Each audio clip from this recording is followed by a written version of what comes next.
Howdy church, my name is Rhett and I'm the student pastor here at Woodridge. I hope this devotional finds you well. I have a question for you. Have you ever noticed that those things that are really meaningful and impactful in life and worthwhile take a while to build up, but they can be destroyed in an instant? A few years ago, I was on a mission trip to South Padre Island where we would go out and get to share the gospel with people who were partying that week during spring break. We'd get to give them van rides to make sure they got where they're going safely. We'd cook them pancakes in the morning, every morning.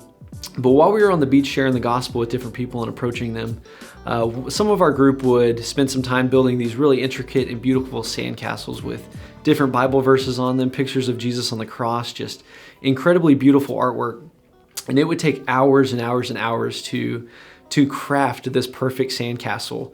And then in an instant, it could all be destroyed. There was someone, one of the beachgoers, who didn't like the castle that they had built and ran past the line and speared it head on and destroyed it. So it took hours and hours and hours to build this thing, but only an instant to destroy it. And I think our words are no different in how we communicate and interact with one another, especially within the body of Christ. Paul says this in Ephesians chapter 4, verse 29, "Let no corrupting talk come out of your mouths, but only such as is good for building up, as fits the occasion, that it may give grace to those who hear." You know, Paul is writing this to the church. So my question for you is, since words can tear down in an instant, it takes so much time and effort and intentionality to build up. Are we building others up with our words, especially inside the body of Christ? Because Jesus cares deeply about his church and he calls us to do the same. And I love how that phrase right there, as it fits the occasion.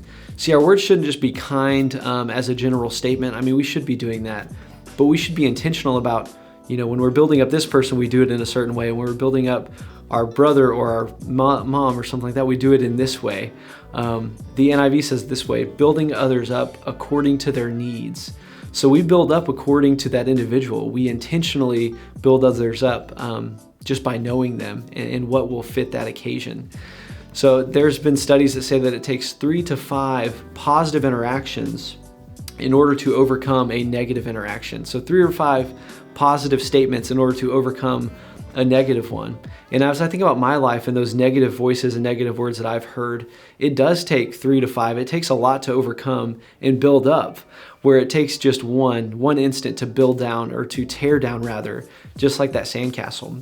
I want to challenge you to find 3 people in your life today that you can build up with your words, right? And to be intentional, just like Paul says, building up according to their needs. So find 3 people in your life that you can, maybe you text someone today, maybe you call your mom and just let them know that you love them, that you're grateful for them, or that friend that you know that is struggling, or a coworker at work that you know is just having a rough go about it, and you need to be the light of Christ for them today.